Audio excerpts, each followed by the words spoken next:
warahmatullahi wabarakatuh. Waalaikumsalam warahmatullahi wabarakatuh. Baik, alhamdulillah, salatu wassalamu ala Rasulillah wa ala alihi wa sahbihi wa ala. Anak-anak sekalian, untuk kegiatan belajar hari ini, mari bersama-sama kita mulai dengan membaca basmalah.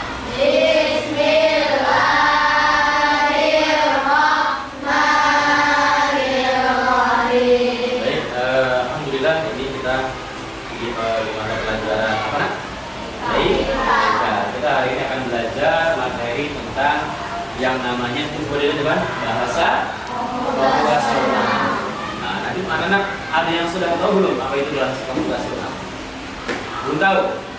Belum tahu. Baik. Anak-anak sekalian, kalau anak-anak pernah nonton film dan di film itu ada orang yang menjadi hacker, orang yang menjadi ya biasanya dia melacak, dia bisa hacking, ada kemudian tulisan hijau-hijau yang berjalan. Nah, itu adalah suatu program atau pemrograman yang dasar-dasarnya itu dari bahasa komputasional. Nanti seperti apa bahasa komputasional nanti akan kita lihat dengan baik. Terus kalian materi ini dulu Ustaz pas kuliah belajarnya. Karena anak-anak kelas 5 sudah belajar. Artinya hari ini anak-anak sudah jadi anak kuliah. Hari ini kalian sudah anak kuliah. Tapi nggak apa-apa, ini dasarnya dan insya Allah ini bisa menjadi kalian bisa memahami ini. Bahasa komputasional anak-anak dari depan. Bahasa komputasional adalah bagaimana kita menyelesaikan masalah dengan cara prinsipnya satu menguraikan masalah tersebut dan membuat solusi. Jadi bahasa komputasional itu ya prinsipnya adalah kita sebagai seorang guru itu ingin mengajak anak-anak sekalian kalau kita itu berpikir, ya, kita itu harus berusaha nyari masalahnya dulu. Misalkan Samarinda banjir, apa sih yang menyebabkan Samarinda banjir? Nah, kita uraikan masalahnya. Anggaplah dalam kehidupan kita, Samarinda sering banjir toh? Dari siapa yang rumahnya sering kebanjiran? Ada nggak rumahnya yang sering kebanjiran? Nah, kalau sudah banjir, kira-kira enak atau enggak? Enggak. Nah, anak-anak pernah nggak berpikir, kok Samarinda sering banjir? Pernah. Apa yang menyebabkan banjir itu? Satu, banyak sampah. Apa lagi? Banyak pembangunan. Oh, karena banyak pembangunan, jadi kurang penyerapan ya, gitu. Oke, apalagi kira-kira? Air tersumbat. Makanya di Samarinda hari ini banyak apa? Banyak penggalian karet dilebarin. Nah itu kan masalah ya, kita uraikan. Oh, ternyata Samarinda banyak masalah. Nah sekarang yang prinsipnya harus kita tanamkan kepada anak semuanya adalah membuat solusi. Nah kira-kira kalau banyak masalah solusinya apa? Kalau banyak sampah tadi solusinya apa ya? Buang, jangan buang sampah sembarangan. Kalau karetnya tersumbat ngapain? Bersihkan, kemudian lebarin. Kemudian apa lagi nak? Kalau banyak pembangunan, berarti gimana solusinya? Kita buat tempat-tempat hijau supaya bisa membantu penyerap. Nah, itu yang ingin kita ajarkan di dalam kehidupan kita, khususnya dalam pelajaran tadi. Nah, di dalam bahasa komputasional itu ada 5 aspek kuncinya. Satu apa tuh? Sama-sama baca. Satu apa nak? Algoritma. Yang kedua? Komposisi. Yang ketiga? Abstraksi. Dan yang kelima? Variabel. Inilah 5 poin utama yang akan kita bahas di pertemuan pada hari ini. Ada algoritma, ada komposisi, ada pengenalan pola, kemudian ada abstraksi dan apa itu variabel. Mungkin anak-anak sebagian dulu kelas 4 sudah pernah belajar algoritma, komposisi juga. Hari ini kita ada sedikit bagaimana pendalaman materi-materi yang dulu anak pernah terima pada saat anak-anak kelas 4. Satu algoritma, kita mulai ya. Algoritma itu adalah sebuah langkah-langkah untuk menyelesaikan suatu masalah. Pak, ini kan pelajaran IT. Kira-kira ada nggak sih contohnya di dalam dunia nyata kita tanpa harus adanya komputer? Ada. Algoritma itu tidak harus kalau kita main komputer aja, tapi di dalam kehidupan kita semua itu bisa diterapkan. Contohnya dalam apa? algoritma memakai baju keren. Ini zaman Masya Allah. Membuat es teh apa lagi? Nasi goreng ini Bapak belum ngasih tahu ya? Sudah kasih, kalian sudah tahu duluan. Nah, contoh kedepannya Kak, cara memasak mie goreng. Yang kedua, cara membuat jus buah. Coba anak-anak dari bukunya. Dari bukunya. Kalau di buku kalian contohnya di situ apa? Ya, sebenarnya bukunya di bawah. Ya. Kalau di buku kalian cara bikin apa? Jus buah. Jus buah apa? Jus mangga. Nah, algoritma untuk langkah-langkahnya. Misalkan bikin jus buah, satu ngapain dulu? Ya, siapkan alat. Alat. Kedua, kupas. Dan cuci. Yang ketiga apa? Potong-potong. Yang keempat apa? Masukkan buah. Yang kelima, masukkan gula. Oke, gula biar manis. Oke. Nah, kenapa apa nak kira-kira? Tuang air blend. Oke, tuang air. Nah, ini semua adalah tahapan atau algoritma urutan atau langkah-langkah di dalam atau algoritma di dalam membuat apa nak? Jus buah. Oke, kemudian apa kalau masak mie goreng kira-kira apa langkah-langkahnya? Siapkan minyak. Siapkan wajannya. Oh, boleh pakai telur tanya. Boleh pakai telur. Siapkan sayur. Oh, bagus. Sehat. Jadi anak kalau nanti micin, banyak micin nanti. Kan di bumbunya itu sebenarnya udah ada micinnya, dan tambah micin lagi banyak nanti. Ya. Jadi anak-anak ketika anak-anak menambahkan itu, menyiapkan, maka itu adalah bentuk proses kita di dalam apa?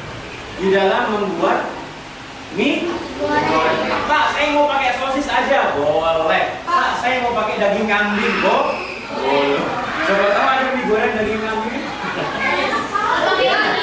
Kalau pakai mie goreng Indomie boleh nggak Pak? Apa? Mie goreng Indomie, oh merek Indomie. Boleh. Siapa di rumah yang suka makan Indomie? Tapi saya cuma suka sekali. Kalau yang pakai mie sedang? Tangan apa nak? Tangan kanan. Ya itu contoh ya. Jadi ternyata di dalam kehidupan kita algoritma itu sudah ada. Nah di dalam kehidupan kita penerapan teknologi, satu apa? Contoh saja nih ya. Ketika kalian ke ATM, misalkan ada yang sudah punya ATM atau pernah ikut orang tuanya ke ATM. Ke ATM itu untuk tempat ngambil apa? Ngambil uang. Ya, anggaplah kalian punya ATM. Nah, ketika kalian ke ATM, pertama ngapain dulu? Masukkan kartu. Yang kedua ngapain? Tik. Tapi dia masukkan. Kemudian apa lagi? Jumlah uangnya. Mau ngambil berapa? 1 miliar. Bisa. Kemudian apa nak? Habis itu baru kita dan mesin akan mengeluarkan uang. Bisa tanya? Boleh nggak kira-kira ketika kalian ke ATM, kalian langsung ambil uang tanpa masukkan kartu? Bisa nggak? Bisa. Saya dipukul. Tapi itu perbuatan jadi malah yang tidak bohong. Ini algoritma. Anda bisa pahami ya? Algoritma. Itu dalam kehidupan kita ternyata sudah ada. Yang kedua anak-anak sekalian, yang disebut dengan dekomposisi. Dekomposisi ini adalah bagaimana jadi yang namanya algoritma, dekomposisi, pengenalan pola, abstraksi, variabel itu satu kesatuan di dalam bahasa komputasional. Yang kedua adalah dekomposisi, bagaimana memecah masalah besar menjadi bagian-bagian yang kecil. Ada nggak contoh dalam kehidupan kita? Membersihkan? Keren, membersihkan pakaian bisa. Bagaimana membersihkan pakaian? Dekomposisi yang ngapain dulu kira-kira? Ya, jadi saya kasih contoh ya. Ketika dalam kehidupan kita membersihkan rumah. Nah, membersihkan rumah ini namanya masih menjadi masalah yang besar. Nah, ketika kita membersihkan rumah itu kan banyak, luas, apa-apa yang dibersihkan. Nah, membaginya menjadi sub kecil itu namanya mendekomposisi. Misalkan di dalam rumah itu ada apa namanya? Dasar dengan Berarti satu lagi sama mana? Arema. Adiba. Kita Arema. Ada Dastan, ada Fatih, ada Adiba. Adiba kebetulan kakak beradik satu kelas semuanya. Ini kakaknya, ini adiknya lagi. Atau ini kakaknya aja, kakaknya, adiknya. Nah, biasa kamu dua. Nah, disuruh emaknya, disuruh bapaknya, Pak Wahyu misalkan. Ya, anak-anak, silakan anak-anak untuk membersihkan rumah. Ini kita mau hari libur. Nah, kalau kalian mengerjain sendiri, capek enggak? Kenapa kok capek? Karena sendirian, pekerjaannya banyak, makanya dikomposisi, dibagi-bagi tugasnya. Dasan, kamu bagian bersihin kamar. Fatih, kamu bersihin WC. Saya kasih Aiba bagian nyuci piring, nyuci baju. Nah, kemudian siapa? Ada ibunya bagian apa, ayahnya bagian apa. Nah, membagi menjadi pekerjaan-pekerjaan yang kecil seperti itu, itulah fungsinya dekomposisi. Di dalam kehidupan kita, di dalam dunia IT juga ada. Contoh nih, siapa yang pernah main game? Hampir semuanya main game dong. Banyak nih, siapa yang nggak pernah main game? Nggak ada. Siapa yang sering main game? Kenapa malu-malu? Tinggi dong. Siapa yang sering main game? Nah, mainnya gimana Pak? Nah, Ustaz tanya, kalau kalian main game, itu ada karakternya nggak? Ada equipmentnya nggak? Biasa ada senjatanya nggak? Ada bangunan-bangunannya nggak? Nah, kira-kira kalau yang bikin game itu satu orang, capek nggak bikin itu semua? Makanya pas bikin game itu ada orang yang membuat karakternya. Ada orang yang bikin rumahnya, ada orang yang mendesain pepohonan di sekitarnya, ada orang yang bertugas mendesain equipmentnya. Pedangnya misalkan. Kalau pedangnya berapi nanti yang mau di aluminiumnya susah Pak. Ya itu termasuk, betul kata Akbar, yang bisa bikin efek-efeknya itu juga, itu masing-masing orang. Bahkan dalam perusahaan itu biasanya ada sampai 50 orang yang tugas di situ. Jadi kalau ini cuma 3, terima kasih desain karakter, suaranya, skor, aturan mainnya itu baru sedikit. Biasanya sampai 50 orang. Bayangin, nanti pakai suaranya siapa? Oh, suaranya si Atif misalkan, sebagai suara bosnya. Kemudian suara pas ditebas misalkan. Itu suara orang. Nanti segala macam itu ada orang yang ngisi. Pak, kalau saya lihat kantor itu biasanya AC-nya ada sampai 5, orangnya banyak, kalau 50 orang. Nah, aslinya nggak cuma 5, perusahaan seperti itu bisa perusahaan besar. Jadi ada yang dia kerjanya di satu tempat, ada yang juga dia work di rumah kerjanya. Jadi dari WFH, work from home. Ini berkenaan dengan komposisi ya. Ada nggak contoh dalam kehidupan kita lain dalam dunia IT membuat robot pemungut sampah? Kita tadi lihat Samarinda sering banjir. Maka solusinya apa? Salah satunya coba kita bikin robot pemungut sampah. Kira-kira kalau kita bikin robot pemungut sampah, yang kita pikirkan apa? Satu, nanti ada orang yang tugas membuat bentuk. Kemudian ada orang yang membuat cara kerjanya gimana? Robotnya bisa apa aja. Kemudian apa nak? Cara geraknya. Kira-kira robot kalau gerak gimana? Ya, gitu kan? Bisa nggak robot gerak gini? Ya. Nggak bisa. Makanya ada geraknya. Atau robotnya misalkan nanti salto ke belakang. Nggak bisa. Kemudian cara ngambil sampahnya nanti gimana? Nah, misalkan ambil barang, ambil sampah, itu diambil. Nah, orang-orang yang bertugas seperti itu adalah orang yang mendekomposisi suatu ya, masalah dalam kehidupan kita, misalkan dalam ini adalah berkenaan dengan itu. Nah, yang ketiga anak sekalian, pengenalan pola. Yang ketiga adalah pengenalan pola. Pola itu apa? Coba kita baca sama-sama. Sesuatu yang berulang dan memiliki keteraturan. Siapa yang bisa ngasih contoh satu? Sekolah. Oh, bagus. Sekolah. Itu aja. Sekolah memiliki pola. Polanya apa? Hari ini hari apa, anak? Selasa pakai baju apa? Baju IPM. Besok pakai baju, hari Rabu pakai baju apa? Merah putih. Kamis pakai baju apa? Busana muslim hari Jumat pakai apa? Baju olahraga. Hari Senin pakai apa lagi? Hijau putih. Selasa lagi pakai apa? Bajunya berubah-ubah nggak? Berurutan terus kan? Boleh nggak Senin pakai HW? Boleh nggak Selasa pakai busana muslim? Nah, itulah yang namanya dia berulang dan selalu memiliki keteraturan. Contoh dalam alam semesta. Apa? Matahari. Kenapa matahari? Matahari terbit dari barat apa timur? Yang bilang barat ngajak kiamat duluan nih. Matahari terbit dari timur, kemudian ada siang, ada sore, ada maghrib, malam, itu terus. Pernah nggak dari pagi tiba-tiba gelap? Nggak bisa, kecuali ada gerhana. Itu yang dalam kehidupan kita. Itu namanya adalah pola. Kita langsung kan nih. Senin, Selasa, Rabu, Kamis, Jumat, Sabtu, Ahad, Januari, Februari, Maret, April, Mei, nah sampai Desember. Ada nggak Januari, Maret, Desember? Ada. Kenapa kami? Karena bukan polanya. Polanya adalah sudah teratur Januari, Februari, Maret sampai Desember. Nah, terus kalian dalam dunia teknologi pola juga ada. Nah, ini pola itu ada pola bintang, ada pola angka, pola shape itu begitu. Kemudian ada pola bertumbuh dan pola campuran.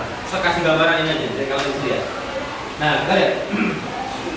Sambil kita perhatikan pola bintang 1, 2, 3, 4. Kira-kira berapa bintang setelah ini? 5 bintang. Pola bertumbuh. Sebuah tanaman tumbuh 2 cm setiap hari. Hari ke-1 berapa senti? Hari ke-2, hari ke-3, hari ke-4. Kok bisa tahu 8? Polanya berapa? 2 apa? 2 cm setiap. Itu namanya pola. Pola angka 3, 6, 9, 12. Berapa setelahnya? Kok bisa tahu 15? Bertumbuh 3, bertambah 3. Ini saya punya, coba lihat. Segitiga terbalik. Segitiga terbalik. Segitiga dan kok bisa tahu? Pola. Ini polanya berulang. Nah, itu masuk pola. Kalian sudah bisa menebak. Kemudian apa? Ada juga pola campuran. Campur. A, B, C, 1, 2, 3. A, B, C, 1, 2, 3. A, B, C, 1. Oke, C dan 1. Gampang dong? Gampang. Karena ini sudah ada di dalam kehidupan kita. Nanti di dalam dunia IT ya, itu banyak. Di dalam dunia IT itu seperti ini banyak. Abstraksi, kemudian pola, itu adalah sesuatu yang kalian harus akan temui.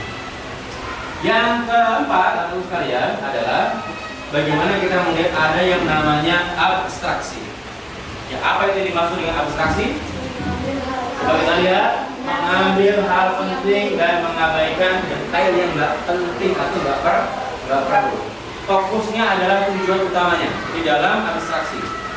Ketika anak-anak sekalian semuanya diminta untuk melakukan suatu hal, maka fokus saja yang menjadi apa yang betul.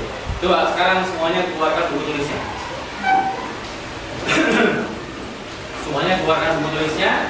Siapa Ustaz akan memberikan sebuah perintah. Berapa waktu kira-kira berapa menit ya? Kasih waktu. Oke, 3 menit. Sudah siap semuanya? Are you ready? Are you ready? Oke, semuanya siap-siap. Siapa yang belum ada pensilnya? Buat sudah? Kurang? Sudah? Sudah? Oke. Sekarang Ustaz minta anak-anakku sekalian dalam waktu 3 detik. Berapa tadi? Maaf, 3 menit. Dan dalam waktu 3 menit buatkan Ustaz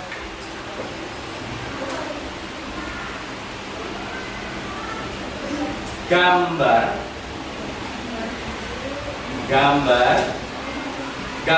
masjid Belum selesai. Gambar masjid, tapi di sampingnya lagi ada orang makan pentol. Dalam waktu terserah. Pakai stickman boleh tak, Pak? Terserah boleh. Ayo coba. Waktunya dimulai dari sekarang. Gambar masjid, di sampingnya ada orang lagi makan pentol. Pakai stickman boleh kan, Pak? Nun? Pakai stickman. Boleh, sebenarnya terserah. Oh ya, Ustaz mau lihat anak-anak sekalian. Gimana kalian mengekspresikan? Coba. Ada yang masjidnya kecil, ada yang masjidnya imut banget, ada yang baru atapnya dibikin, ada yang langsung bisa bikin pentolnya. Kayaknya lapar ya. Iya, Pak, itu orang lapar, Pak. Saya juga lapar sih, Pak. Sama, Bapak juga lapar. Ya, gambar masjid, kemudian ada orang di sampingnya lagi makan pentol. Ada yang sudah? Boleh, terserah kalian pokoknya. Ayo mulai berpikir. Ada yang melihat temannya, ada yang sudah bikin orang, ada yang sampai bikin kursi. Ada yang bikin orang yang berjilbab. Ada yang bikin pentungan. Ayolah, saudara, waktunya ada 1 menit setengah lagi. Ya. Ada yang mendesain, ada payungnya. Ada yang pakai kopiah. Ada apa lagi? Ya, ada yang apa tuh? Ada mataharinya, Bapak. Ada kolam renang ya? Berat, coba berat. Udah. Ada yang orang yang hitam semuanya nih. Aduh, Bapak Rasul. Nggak betul, betulan itu. Saking warnanya disamakan. Siapa yang belum? Angkat tangan.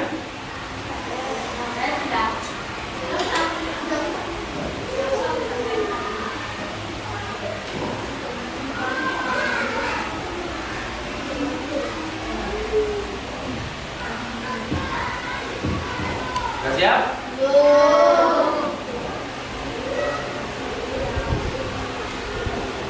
Oke. Kalau sudah, satu lagi. Sudah siap belum? Siap. Sudah selesai? Baik. Kalau sudah, satu lagi.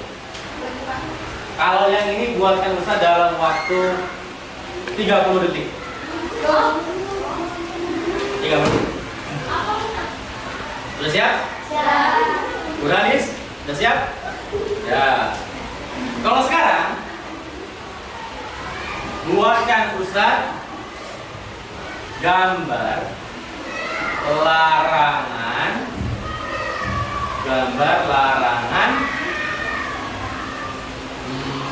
makan pentol.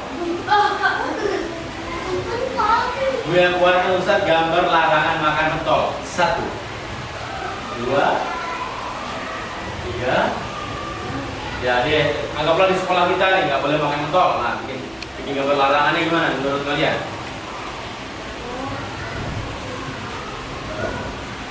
Ustaz, aku pengen gambar tadi. Terserah. Ayo, tinggal sekalian. Sudah. Sudah. Wah, tahu terus. Cepat banget. Bapak sudah masuk cepat 30 detik, kan ada yang lebih cepat lagi. Mana yang mau bisa? Itu dilarang makan pentol bakar. Oke, waktunya habis ya. Sekarang coba kita anak lihat ya. Sekarang coba kita lihat. Yang pertama tadi ketika Ustaz minta kalian bikin gambar masjid dan gambar apa? Dan gambar apa? Orang makan pentol. Kira-kira ada nggak yang gambar sampai ada kursinya? Ada nggak yang gambar sampai gambar ada payungnya?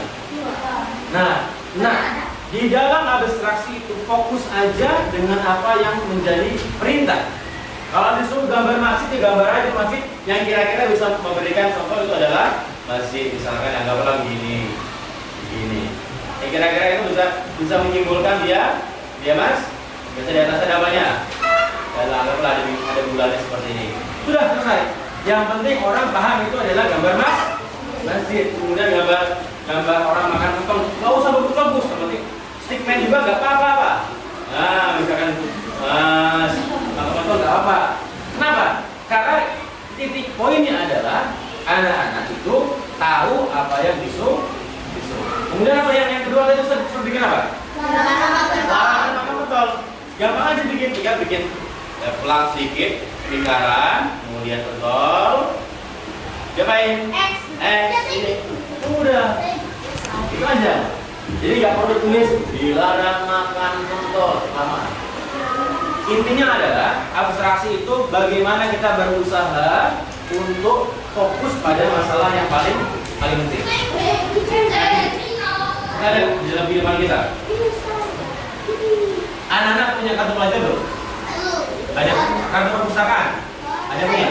Nah, ayah yang sudah punya kartu perpustakaan coba dilihat di situ. Di dalam kartu perpustakaan, kira-kira ya, ada nggak di situ informasi kalian detail semuanya? Nama bapak, nama ibu, alamat rumahnya, kemudian anak keberapanya, kemudian hobinya apa, ada nggak? Yang ada apa? Sudah punya Nadia, kartu perpustakaannya adanya apa? Nama orangnya. Ya, di sini mah biasa ada nama orangnya saja. Kemudian ada NIS-nya, nomor induk siswa. Kira-kira kalau di situ ditambahkan alamat orang tua, pekerjaan orang tua, cocok nggak? Enggak. Kenapa enggak? Tidak penting. Yang penting itu adalah tahu identitas siapa yang memiliki. Gambar sederhana. Nah, contohnya di sini adalah bagaimana menampilkan nama, foto dan kelas. Atau kemudian ada lalu lintas, kalau kita di luar. Yang simbol-simbol kayak tadi nggak boleh melintas, nggak boleh makan pentol misalkan. Itu kan nggak perlu kita tulis panjang-panjang ya. Cukup dengan simbol sedikit saja, yang penting orang lain bisa paham. Nah, di dalam HP kita, di dalam dunia teknologi, contohnya apa? Contohnya anak-anak di sini tahu di HP kita masing-masing itu aplikasi-aplikasinya simbolnya apa? Nah, biasanya hanya icon ya. Nah, rata-rata icon. Nah, kan tidak ditampilkan aplikasi ini siapa yang buat, ya kan? Aplikasi ini kemudian bla bla bla bla bla harus ditampilkan. Ya, misalkan kalau ada game tentang apa, karakter berapa, level berapa, kan tidak perlu ditampilkan. Yang penting di sini adalah cukup iconnya saja kita bisa paham. Itu namanya abstraksi. Termasuk ketika anak-anak gini pakai Google Map. Siapa yang pernah pakai Google Map pakai tangan? Kalau anak-anak pakai Google Map biasanya kalau mau kemana? Jalan. Ada tempat kemana lagi? Mall. Mallnya mana? Samarinda Square. Yang pernah rumah teman ngapain? Kerja kelompok atau mabar? Kerja kelompok atau mabar? Ya. Nah, ketika kalian ketik suatu alamat, yang muncul apa di Google Map? Apa? Alamat jalannya muncul, apalagi arahnya muncul, apalagi nak? Jarak berapa waktu bagus. Itu aja. Kira-kira ketika kita mau ke Samarinda Square, muncul nggak di situ rumahnya Nizam? Muncul nggak di situ Nizam lagi jemuran baju? Atau Nizam lagi cuci piring misalkan? Ya muncul, kenapa? Karena itu nggak penting. Muncul kelihatan nggak di situ kucing di pinggir jalan? Enggak. Kalau pakai Google Street View baru. Ya tergantung bagaimana proses pengambilan. Tapi kalau Google Map secara umum itu hanya menampilkan jalannya atau arahnya itu, kemudian waktu tempuhnya berapa kalau jalan kaki atau naik motor, kemudian berapa jaraknya, berapa kilo, berapa meter, itu akan terlihat. Ya. Nah, kemudian sekalian itu tadi yang keempat. Yang kelima itu adalah yang disebut dengan variabel. Anak-anak sudah lihat ini apa ini? Apa itu?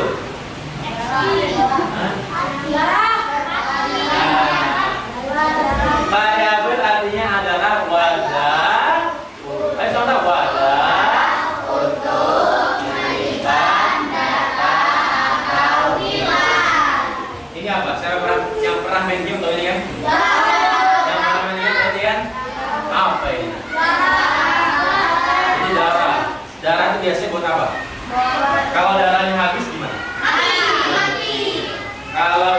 Kalau karakternya dipukul, terjadi kenapa darahnya? Darahnya berkurang. Nah, darah itu nanti yang disebut dengan HP. Apa yang HP itu? HP itu artinya apa? Singkatan dari hipo. Nah, hipoid. HP ini adalah variabel. Ya, HP adalah variabel. Ya, HP sama dengan 100%. HP itu adalah variabel. 100% ini adalah isi dari variabel. HP variabel itu tidak bisa berubah. HP nggak bisa berubah. Ini contoh aja ya, nggak harus HP. Tapi isinya bisa berubah. Bisa kemudian nanti pukul jadi 60%, bisa jadi 20% dan sebagainya. Tapi di sini tetap namanya adalah HP. Karena Ustaz kasih pertanyaan. Ketika di sini HP, seorang karakter itu dipukul, yang kurang apa ya? Darahnya. HP-nya berubah nggak? Tulisan HP-nya berubah nggak? HP adalah wadah untuk menyimpan suatu nilai. Dalam contoh hal kita ada di mana apa? Di contohnya tabungan di celengan. Ya, jumlah uangnya bisa berubah. Tabungannya berubah? Enggak, cuma isinya aja yang berubah. Tabungan itu variabel, isinya itu adalah isi dari variabel. Kemudian apa? Botol minum. Siapa yang punya tumbler botol minum? Nah, botol minum, coba lihat sini nah. Botol minum ini adalah yang namanya variabel. Ada yang airnya banyak, ada yang airnya sedikit. Airnya bisa naik turun, bisa berubah-ubah. Nah, ini adalah contoh dari variabel. Nanti kita akan belajar. Kita akan belajar pelan-pelan. Nah, dalam permainan, dalam dunia teknologi, salah satunya adalah dalam urusan, contohnya nih ya, game. Ketika kalah, dipukul misalkan, atau terkena serangan, maka HP-nya akan berkurang. Sampai kepada putih ini. Kalau putih tandanya apa? Habis. Yang terjadi adalah game over. Itu adalah. Kalian bisa mamin ya, kalau dibawa ke urusan game, biasanya kalian cepat paham. Nah, itu dalam variabel. Ini adalah sesuatu yang kalian akan temukan, yang mungkin sudah sering temukan, cuman mungkin belum tahu. Dan hari ini kalian sudah tahu kalau yang namanya HP, Bitcoin, celengan, atau dan sebagainya itu adalah masuk di dalam suatu variabel. Nah, sekarang hari ini yang kita tidak boleh lupa di dalam algoritma atau di dalam bahasa komputasional itu ada 3 aspek penting. Satu yang disebut dengan sequencing, 2 yang disebut dengan yang namanya nanti ada looping, dan yang ketiga adalah input, proses, out. Sequencingnya adalah urutan langkah-langkah yang harus dilakukan dengan benar, tidak boleh terbalik, tidak boleh nggak ada atau ketinggalan. Contoh, ketika anak-anak mau menggosok gigi, ambil sikat gigi, beri pasta, kemudian sikat gigi dan kumur. Sekarang mau tanya, kalau di dalam menggosok gigi, kalian ambil sikat gigi, ya, kemudian sikat-sikat, kumur-kumur, baru terakhir beri pasta, kira-kira betul atau tidak? Kalian ambil sikat gigi, sikat, kumur, baru terakhir kalian pasta gigi. Nah, kira-kira pas nggak? Kenapa? Ada urutan yang terbalik. Yang contoh kedua apa nah?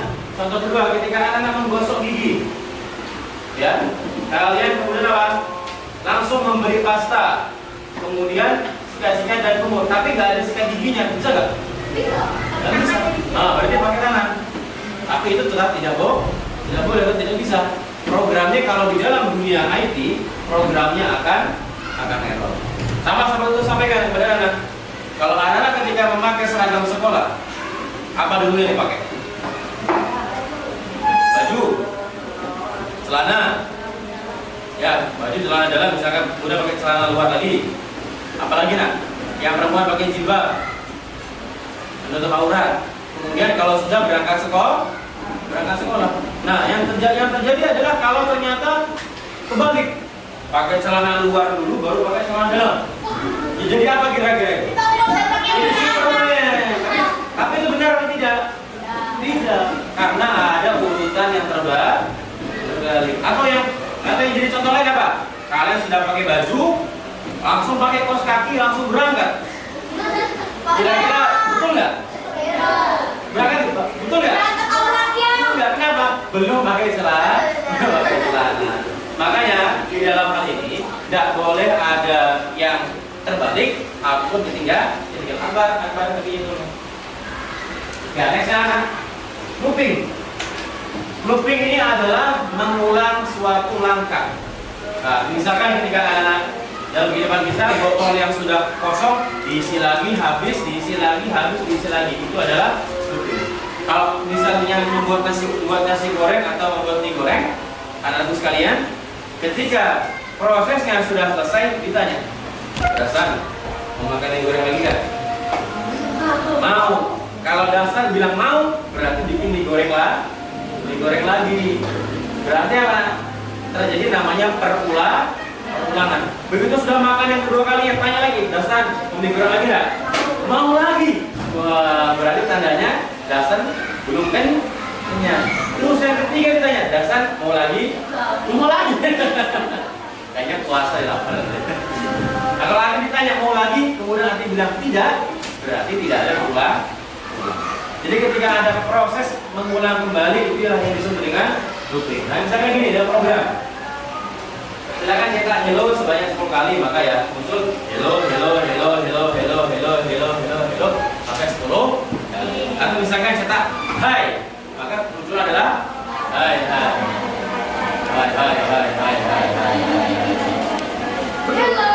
Kalau nggak dikasih batasan, nanti program akan terus mencetak.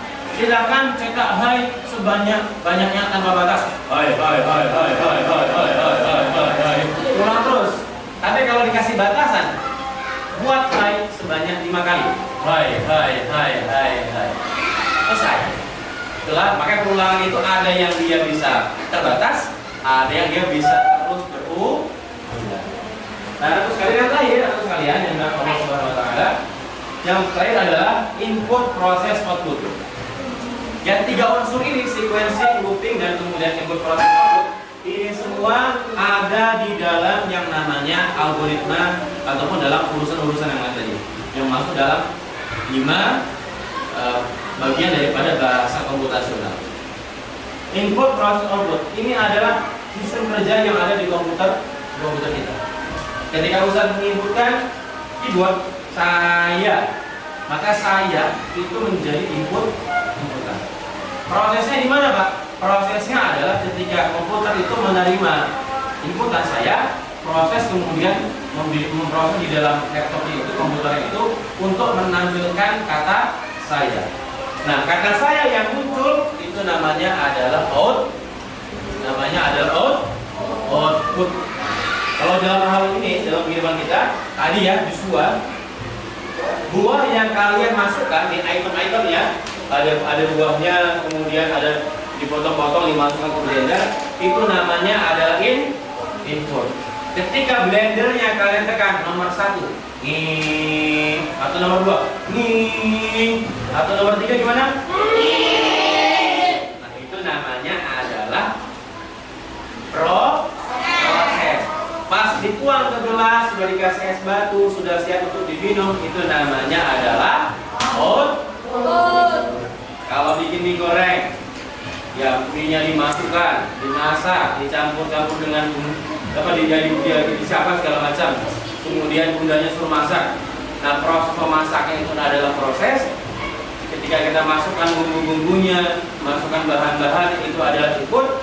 Dan ketika mie-nya sudah jadi, itu namanya adalah output.